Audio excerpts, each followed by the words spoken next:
Picture this. February 1945, deep inside a concrete bunker in Mandalay, and General Kimura is staring at a map that might as well be his death sentence. He's 53 years old, appointed to command Burma Area Army just 6 months ago, and he inherited what can only be described as an absolute disaster. Now the reports are flooding in from Mandalay, 80 miles south, and Kimura has to choose between two different catastrophes. His chief of staff is standing there, watching the general's face, searching for any hint of confidence, any spark of that unshakable resolve Japanese commanders were supposed to project even when everything was falling apart. But here's what happened. The British did something Kimura thought was impossible. While he was fixated on the obvious threat, General Slim's 14th Army, pushing toward Mandalay from the north, an entire mechanized brigade just appeared at Mandalay, deep behind his lines, cutting off the railways and roads that kept his armies alive. This was February 21st. Within 24 hours, British tanks were rolling through the town center. Within 48 hours, they'd captured the airfield. And now, as February turns into March, Kimura has to decide. Does he defend Mandalay, the ancient capital, the symbol of Japanese power in Burma? Or does he turn everything south to retake that vital supply hub at Mandalay? The brutal truth is he can't do both. He doesn't have the strength for both. And that reality, more than any tactical consideration, is what keeps him silent as he studies the map, because admitting you can't do something in the Imperial Japanese Army in 1945 means admitting something much bigger. It means admitting the war itself has become impossible. Finally, Kimura speaks. Send the 15th Army south, he says. Everything available. Mandalay must be retaken. His chief of staff bows and leaves to draft the orders. Kimura stays at the map, his finger tracing those red lines marking British positions, and they're everywhere now. Just 3 years earlier, Japanese forces had swept through Burma in a campaign that lasted barely 4 months, driving the British all the way back to India. Now the British were returning, and they were completely different. Supplied by air, moving with a speed and coordination Japanese forces couldn't match anymore, led by a general who seemed to understand not just tactics, but the deeper rhythm of this jungle war. Kimura had read the intelligence reports on General William Slim. The soldiers' general, they called him. His men trusted him. They'd followed him through the nightmare of the 1942 retreat, and now they were following him back, hungry for revenge. The question Kimura couldn't ask aloud, the question that haunted him, was devastatingly simple. What could he possibly do to stop them? 80 miles south, Lieutenant General Katamura Shahachi, commanding 15th Army, received Kimura's orders with something close to despair. Retake Mandalay, as if saying the word somehow made it possible. His army was scattered across central Burma, already locked in desperate fighting around Mandalay. Now he was supposed to disengage, march south, and assault a fortified position held by British armor and supplied by air. With what? His divisions were shadows of their former strength. The 33rd Division had perhaps 4,000 effective soldiers left. The 49th Division, maybe 3,000. Disease had hollowed them out. Malaria, dysentery, dengue fever. Men were dying in their foxholes not from bullets, but from illnesses that in any properly supplied army would have been treatable. But Katamura was a Japanese general, and Japanese generals obeyed orders. He began pulling units from the Mandalay front, organizing them into strike forces, planning an offensive that he knew in his heart would fail, because the British weren't just at Mandalay anymore. They were at Mandalay, and they were staying. Their transport planes landed on the captured airfield every single hour, bringing ammunition, fuel, food, reinforcements. Everything Katamura's army lacked. Everything Burma Area Army had been begging. Southern Army 4, begging Tokyo 4, for months now with absolutely no result. The counterattacks began in early March. 15,000 Japanese soldiers pulled from positions around Mandalay, thrown at Meiktala in waves. Katamura set up his headquarters at Maling, 20 miles northeast of the town, and tried to coordinate an offensive across terrain that gave every advantage to the defender. The British had tanks. His men had rifles and the kind of desperate courage that comes from knowing there's no retreat, no reinforcement, no hope of anything except dying well. For 3 weeks, they attacked again and again. Japanese infantry charged British positions, trying to break through by sheer will. They died in hundreds, then thousands. British artillery, directed by spotter planes, tore apart each assault before it could reach the wire. British tanks, hull down behind prepared positions, massacred infantry in the open. And still Katamura ordered more attacks, because those were his orders, because that's what Japanese generals did. They attacked until they won, or until there was nothing left to attack with. By late March, there was nothing left.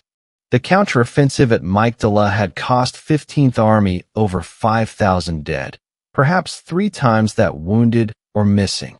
The British still held the town. The supply lines were still cut. And now, with Katamura's forces committed south, Mandalay itself was falling. General Kimura received the reports in his headquarters, now relocated south as British forces closed in on Mandalay from 3 sides. The city was lost. He'd known it would be lost the moment he sent 15th Army to Meiktala, but he'd hoped, irrationally, desperately, that somehow his forces could retake the supply hub, restore the situation, create some breathing space to reorganize. Instead, he'd lost both. Mandalay fell on March 20th. Meiktala remained in British hands. And Burma Area Army, the force that was supposed to defend Japan's western flank, was disintegrating.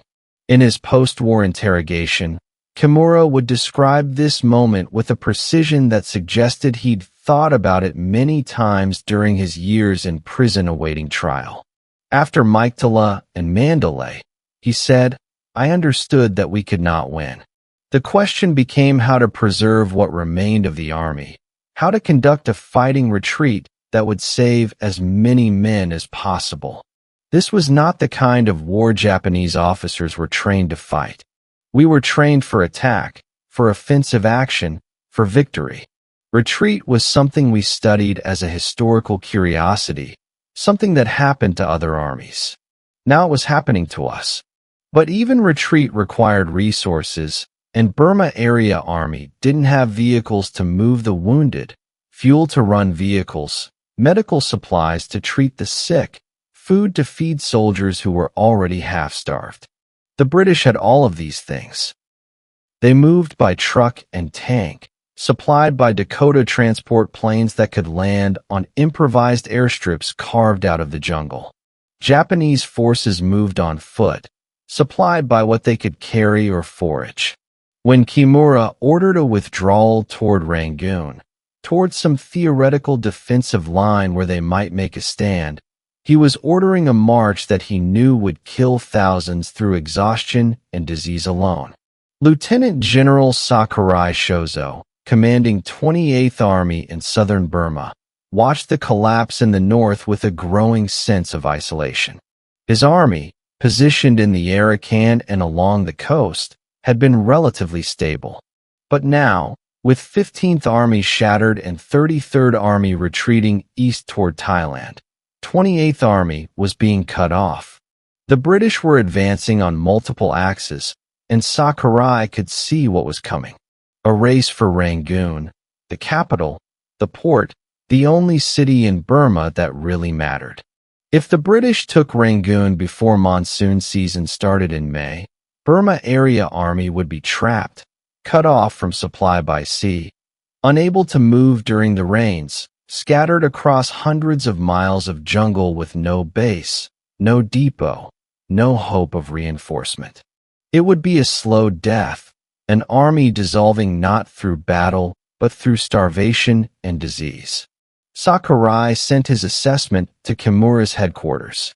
The response, when it came, was terse. Hold present positions. Defend Rangoon. The orders had the hollow ring of words written by men who knew they were meaningless but had to write something, had to maintain the fiction that there was still a plan, still a strategy, still some way to turn this around. There wasn't. Sakurai knew it. His staff knew it. Probably Kimura knew it too, though he couldn't say it, couldn't admit it, because to admit defeat before defeat was complete was to violate something fundamental in the code that governed Japanese military leadership. So they would defend Rangoon until they couldn't, and then they would retreat, and the retreat would become a rout, and the rout would become a death march. And at some point, if they survived, they would reach Thailand or Malaya, or somewhere the British couldn't immediately follow, and there they would wait for whatever came next. In early April, General Kimura made the decision he'd been avoiding for weeks. Evacuate Rangoon. The British were closing in from north and west. An amphibious assault was clearly being prepared. Intelligence reported Allied naval forces gathering in the Bay of Bengal. To defend the city was to trap his remaining forces in an urban battle they would lose. Better to withdraw east, preserve the army, live to fight another day, or at least live. The order went out on April 22nd. All forces would withdraw from Rangoon by month's end. Critical supplies would be destroyed. The city would be abandoned. It was, in effect, an admission that the campaign for Burma was over. Japan had held the country for 3 years. Now, in the space of 3 months, they'd lost it. Kimura's headquarters staff worked through the night preparing the withdrawal. Lists of what could be moved, what had to be destroyed, which units would form the rear guard, which routes would be used for the retreat. The general himself sat apart from the activity, smoking, staring at nothing in particular. One of his staff officers, in a memoir published decades later, described Kimura's expression as the face of a man who has already died but whose body doesn't know it yet. On April 29th, the last Japanese units left Rangoon. They marched east in the pre-dawn darkness, a column of exhausted men carrying whatever they could salvage, heading toward the Sitang River and the mountains beyond. Behind them, the city stood empty, its warehouses torched, its bridges blown, its streets deserted except for the Burmese civilians who emerged cautiously from their homes to watch the conquerors become the conquered. 4 days later, on May 3rd, British forces entered Rangoon. Some came overland from the north, General Slim's 14th Army completing its 600-mile advance from India. Others came by sea, landing from assault craft on beaches south of the city in Operation Dracula. They found the city abandoned, the Japanese gone, the Union Jack already raised by Allied prisoners of war who'd been liberated from Rangoon jail. For General Kimura, retreating east with the remnants of Burma Area Army, the fall of Rangoon marked a transition from military campaign to survival ordeal. The monsoon rains began in early May, turning roads to mud, swelling rivers to torrents, making movement a nightmare. His army, if it could still be called an army, was strung out across 100 miles of jungle, breaking into smaller groups, each trying to find its own way to Thailand. The British pursued, but not aggressively. They didn't need to. Disease and starvation were doing their work. Japanese soldiers died by the hundreds, then thousands, collapsing beside trails, drowning in swollen streams, succumbing to malaria and dysentery and simple exhaustion. Units lost cohesion. Officers lost contact with their men. The retreat became a rout, became something worse than a rout, a dissolution, an army melting away into the jungle. Lieutenant General Sakurai's 28th Army faced the worst of it. Cut off in the Pegu Yomas, a range of hills between Rangoon and the Sitang River, his forces attempted what they called the breakout, a desperate march east to reach Japanese lines in Thailand. They started with perhaps 30,000 men. By the time survivors reached Thailand in July, fewer than half remained. The rest were dead or captured or simply lost, scattered across the mountains, too weak to continue, waiting to die. Sakurai, who survived the war and lived until 1973, wrote about the breakout in his memoirs with a directness unusual for Japanese military accounts. "We were no longer an army," he wrote. "We were a mob of starving men trying to stay alive long enough to reach friendly territory. Command meant nothing. Strategy meant nothing. Each man fought his own war against the jungle, against disease, against his own failing body. I gave orders, but I don't know if anyone followed them. I marched with my staff, and each day there were fewer of us. The British barely needed to fight us. They just needed to wait." By August 1945, when Japan surrendered, Burma Area Army had effectively ceased to exist. Of the roughly 100,000 men under Kimura's command at the start of the year, perhaps 30,000 remained in any organized form. The rest were dead, captured, or scattered so completely that they would never be accounted for.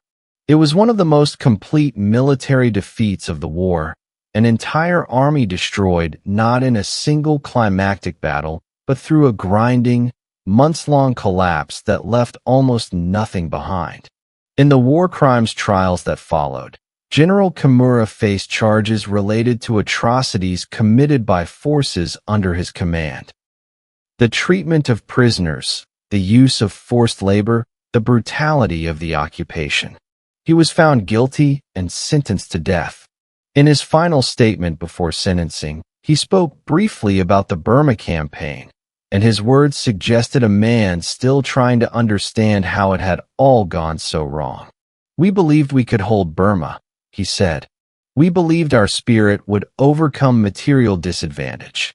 We believed the British had been defeated in 1942 and would not return with such strength. We were wrong about all of it. General Slim understood the jungle better than we did. His army was better supplied, better led, better prepared. We fought with courage, but courage is not enough when your soldiers are starving and your enemy has tanks and air support and an endless supply line. By the time I understood this, it was too late. The campaign was already lost. All I could do was try to save what remained."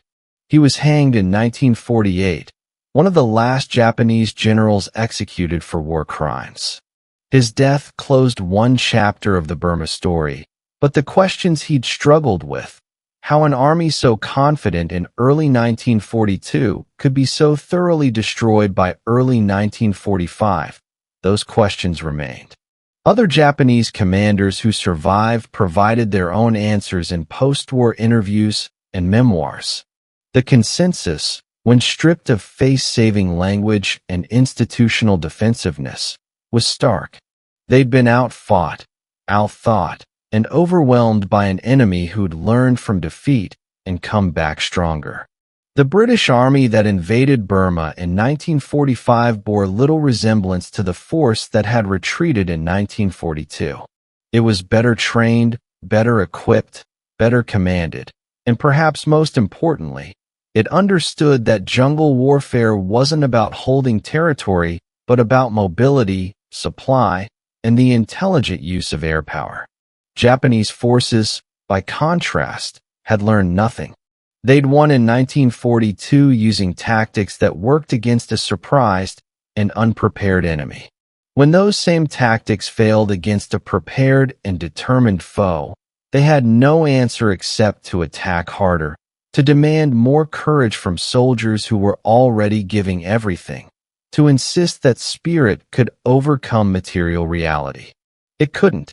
The Burma campaign proved it with a thoroughness that left no room for argument. And the Japanese generals who watched their armies disintegrate in the jungles and mountains of Burma understood, perhaps for the first time, that the war they'd started in 1941 was a war they could not win. Lieutenant General Honda Masaki, who commanded 33rd Army during the retreat into Thailand, put it most simply in his post-war interrogation. Asked what he'd learned from the Burma campaign, he paused for a long moment before answering. "I learned," he said, "that there are limits to what soldiers can endure. I learned that bravery cannot defeat logistics. I learned that when your enemy has absolute air superiority, when he can supply his forces from the air and you cannot, when he has tanks and you have only infantry, when his soldiers are fed and yours are starving, when all of these things are true, the outcome is not in doubt." We knew this by March 1945. We knew we could not win, but we continued fighting because that is what we were ordered to do, and because surrender was unthinkable. So we retreated and our men died, and the army dissolved, and in the end we achieved nothing except to delay the inevitable. The statistics bore out his assessment. Japanese casualties in Burma from January to August 1945 exceeded 100,000 men killed, wounded, captured, or missing. British and Commonwealth casualties for the same period were roughly 30,000. The disparity reflected not just the outcome of individual battles, but the fundamental imbalance of the campaign. One side could replace its losses, supply its armies, evacuate its wounded, and maintain offensive operations across hundreds of miles. The other side could do none of these things. For the soldiers who survived the retreat, the memory of those months would remain vivid for the rest of their lives. In interviews conducted decades later, Japanese veterans of the Burma campaign described the withdrawal from Rangoon and the march to Thailand as worse than any battle. In battle, at least you had comrades, purpose, the structure of military organization. In the retreat, you had only yourself, your failing body, and the knowledge that each day you survived was more luck than skill. One veteran, a junior officer in 28th Army, described it this way. "We stopped being soldiers somewhere in the Pegu Yomas," he said. "We became animals focused only on survival. You would see a man fall, and you would keep walking. You would hear someone calling for help, and you would keep walking. Not because you were cruel, but because if you stopped, you would die too." And the officers, the generals, they were as helpless as we were. What could they do? Order us to march faster? We were already marching as fast as our bodies allowed. Order us to fight? We had no ammunition, no food, no strength to fight. So they marched with us and died with us. And in the end, rank meant nothing. This dissolution of military hierarchy, this reduction of an army to a collection of individuals struggling to survive, represented a kind of defeat that went beyond the tactical or strategic. It was a defeat of the entire system that had sent these men to Burma, that had promised them victory, that had insisted their sacrifice would be meaningful. By the time Japan surrendered in August 1945, the men who'd survived the Burma retreat understood that they'd been abandoned by their own command, sacrificed to a strategy that had failed months or years earlier, but that no one in Tokyo would acknowledge. General Kimura, in his cell awaiting execution, had time to reflect on this. His final writings, preserved in the trial records, show a man grappling with his role in the disaster. He didn't deny responsibility. He'd been the commander. The decisions had been his. But he also understood that he'd been given an impossible task: defend Burma with insufficient forces, inadequate supply, and no hope of reinforcement against an enemy that had learned from its earlier defeat and returned with overwhelming superiority in every category that mattered. "I was sent to Burma to win," he wrote, "but winning was not possible. The only question was how badly we would lose. I tried to minimize the loss, to preserve as many lives as I could, to conduct an orderly retreat. I failed at even this. The retreat became a catastrophe.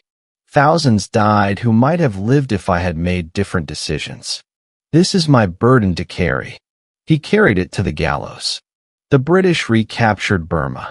The Japanese generals who had promised to hold it forever watched their armies dissolve.